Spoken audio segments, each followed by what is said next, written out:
नमस्कार मित्रांनो, जे आपण इतरांना देतो तेच आपल्याकडे परत येते. मग ते मान असो, सन्मान असो किंवा फसवणूक, ते आपल्याकडे नक्कीच परत येते. आजचा हा ज्योतिष कार्यक्रम मकर राशीसाठी अत्यंत खास आहे. एप्रिल 2026 या महिन्यात मकर राशीचे राशीभविष्य कसे राहील, ग्रहांचा गोचर कसा आहे आणि मकर राशीच्या दृष्टीने ग्रह कुठल्या भावात स्थित आहेत व त्यांचे परिणाम काय असतील, हे मी तुम्हाला सविस्तरपणे सांगणार आहे. आपले आरोग्य, शिक्षण, प्रेमसंबंध, वैवाहिक जीवन, भाग्य, करिअर आणि व्यवसाय कसे राहतील, तसेच ग्रहांचा गोचर काय संकेत देतो, हे सर्व आपण जाणून घेणार आहोत. तसेच मी त्या सर्वांचेही स्वागत करतो जे व्हिडिओ पाहतात आणि कष्टपूर्वक नकारात्मक प्रतिक्रिया देतात. मात्र मला एक गोष्ट समजत नाही की जेव्हा नकारात्मक प्रतिक्रिया द्यायची असते तेव्हा व्हिडिओ का पाहिले जातात. कारण मित्रांनो, सर्वप्रथम महत्त्वाचे असते ते आपले मन. जर आपले मन आपल्या नियंत्रणात नसेल तर काहीही साध्य होऊ शकत नाही. ज्या दिवशी तुम्ही तुमचे मन आणि कर्म समजून घ्याल त्या दिवशी तुम्हाला अनेक गोष्टी आपोआप समजू लागतील. नकारात्मकता किंवा नकारात्मक प्रतिक्रिया देऊन काहीही साध्य होत नाही.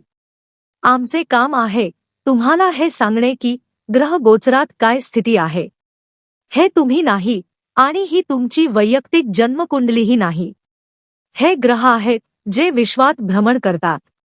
ते तुमच्या दृष्टीने किती अनुकूल किंवा प्रतिकूल आहेत, किती सकारात्मक किंवा नकारात्मक आहेत, हे ते दर्शवतात. परंतु एक गोष्ट लक्षात ठेवा, जर तुमच्या जन्मकुंडलीत आधीपासून काही निश्चित घडामोडींचे संकेत असतील, जसे की घटस्फोट, प्रसिद्धी किंवा कष्ट, तर ते घडण्याची शक्यता अधिक असते, कारण ते तुमच्या जन्मकुंडलीतील वचन असते. गोचर फक्त संभाव्यता दर्शवतो आणि तुम्हाला योग्य दिशा दाखवतो. चला तर मग जाणून घेऊया एप्रिल 2026 मकर राशीसाठी कसा राहील. मकर राशीचे स्वामी शनी आहेत. मंगळ आणि सूर्य तुमच्या 3ऱ्या भावात स्थित आहेत. शुक्र 4थ्या भावात आहे. 2ऱ्या भावात राहू आणि बुध आहेत. 6व्या भावात गुरु, बृहस्पती आहेत आणि 8व्या भावात केतू स्थित आहे. सर्वप्रथम आरोग्याबद्दल बोलूया. गोचरानुसार पाहता आरोग्याच्या दृष्टीने मोठी कोणतीही समस्या दिसत नाही. मात्र राहूसोबत बुध असल्यामुळे त्वचेचे विकार, ॲलर्जी किंवा दातांमध्ये संवेदनशीलता जाणवू शकते, त्यामुळे थोडी काळजी घेणे आवश्यक आहे. जर तुम्ही प्रवास करत असाल, जिम किंवा योगा करत असाल किंवा जड व्यायाम करत असाल तर खांदेदुखी, सांधेदुखी किंवा पाठदुखी जाणवू शकते. ही गंभीर समस्या नसली तरी सावधगिरी बाळगणे गरजेचे आहे. एकूणच आरोग्य चांगले राहील. कधीकधी अपचन किंवा बद्धकोष्ठता जाणवू शकते, पण एकंदरीत स्थिती समाधानकारक असेल. आता शिक्षणाबद्दल बोलूया. पंचम भाव हा शिक्षणाशी संबंधित असतो आणि त्याचा स्वामी शुक्र आहे. 19 एप्रिल रोजी शुक्र पंचभावात प्रवेश करेल.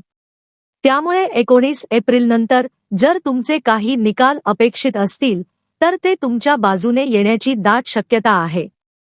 तसेच 19 एप्रिल नंतर शिक्षणाशी संबंधित कोणतेही निर्णय, जसे की कोचिंग जॉईन करणे किंवा कॉलेज निवडणे, घेण्यासाठी हा काळ अत्यंत अनुकूल ठरेल.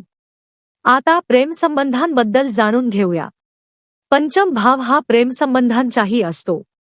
सध्या शनी या भावावर दृष्टी ठेवत आहेत आणि 19 एप्रिल नंतर शुक्र पंचभावात प्रवेश करणार आहे.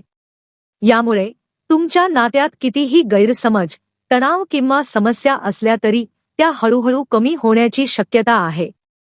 जर नात्यात दुरावा आला असेल, संवाद बंद झाला असेल किंवा ब्रेकअप झाले असेल तरीही 19 एप्रिल नंतर परिस्थिती सुधारण्याची शक्यता दिसून येते. असं वाटत होतं की प्रेमसंबंधात नक्की काय होतंय, अचानक काहीतरी समस्या निर्माण होत आहे, अडचणी येत आहेत.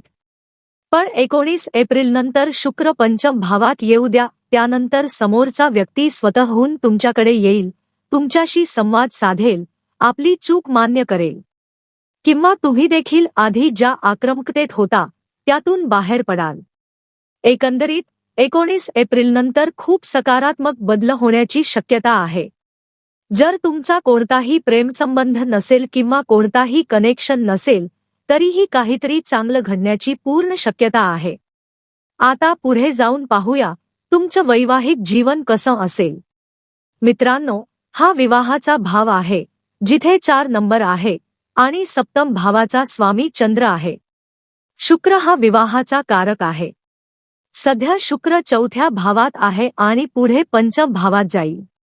राहू 2ऱ्या भावात आहे. एकंदरीत पाहता वैवाहिक जीवनात खूप उत्कृष्ट परिणाम 2 जूननंतर मिळतील, जेव्हा गुरु सप्तम भावात येतील आणि उच्चस्थ होतील.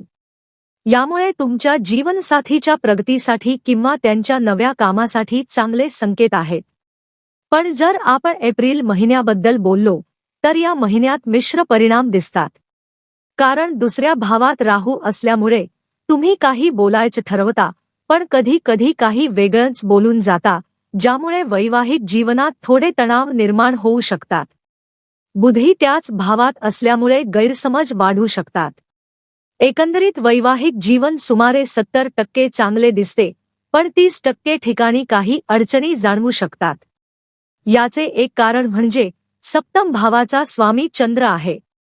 चंद्र हा वेगाने हालचाल करणारा ग्रह आहे आणि मनाचा कारक आहे. त्यामुळे तुमच्या जीवनसाथीचा मूड बदलता असू शकतो. कधी अचानक खूप आनंदी होणे, कधी अचानक रागावणे, कधी टीका करणे, तर कधी कौतुक करणे असा स्वभाव दिसू शकतो. त्यामुळे कधी त्यांच्या मनात काय चाललं आहे हे समजणं कठीण होऊ शकतं. जर तुम्हालाही असं वाटत असेल तर नक्की कमेंट करून सांगा. कारण अनेक वेळा मकर राशीसाठी सप्तम भावाचा स्वामी चंद्र असल्यामुळे जीवनसाथीचा स्वभाव थोडा रहस्यमय वाटतो. कधी काय प्रतिक्रिया देईल हे समजत नाही. या महिन्यात एकंदरीत 70% स्थिती चांगली आहे आणि 2 जूननंतर वैवाहिक जीवनात खूप सकारात्मक बदल दिसतील. आता पुढे जाऊया तुमचं भाग्य आणि करिअर कसं असेल ते पाहूया. हा भाग्यभाव आहे आणि हा करिअरचा भाव आहे. भाग्याचा स्वामी बुध आहे, जो सध्या 2ऱ्या भावात आहे. 11 एप्रिलला बुध 3ऱ्या भावात प्रवेश करेल आणि सप्तम दृष्टीने भाग्यभावाकडे पाहील. या महिन्यात तुमचं भाग्य चांगलं राहील. 11 एप्रिल नंतर बुध आपल्या घराकडे दृष्टी टाकेल, ज्यामुळे खूप चांगले परिणाम मिळतील. जे काही काम अडकलं होतं, अडथळे होते किंवा पेंडिंग कामं होती, ती हळूहळू पूर्ण होऊ लागतील. तुम्ही जे काम योग्य वेळेची वाट पाहून पुढे ढकलत होता, ते आता आपोआप पूर्ण होण्यास सुरुवात होईल. 11 एप्रिल नंतर तुम्हाला दिसेल की काही कामं आपोआप मार्गी लागत आहेत आणि तुमच्यासाठी नवीन मार्ग तयार होत आहेत. त्यामुळे काहीतरी नवीन करण्याचा विचार करा, नवीन योजना आखा, गुंतवणुकीबद्दल विचार करा. करिअरच्या दृष्टीने हा महिना खूप चांगला आहे. 14 एप्रिलला सूर्य तुमच्या 4थ्या भावात उच्चस्थ होईल आणि 10व्या भावाकडे दृष्टी टाकेल.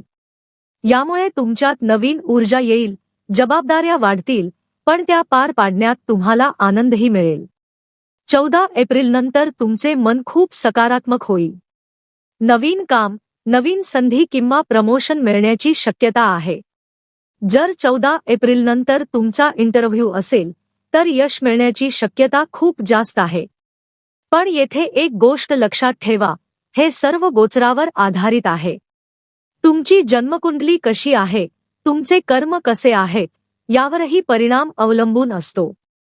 जर तुमच्या जन्मकुंडलीत आधीपासून काही निश्चित परिणाम लिहिले असतील तर ते घडणारच. पण गोचर तुम्हाला दिशा दाखवतो. सध्या गोचरानुसार करिअरमध्ये मोठं यश मिळवण्याचे योग दिसत आहेत. त्यामुळे वेळ वाया न घालवता पुढे जा आणि संधींचा पूर्ण फायदा घ्या. बरोबर.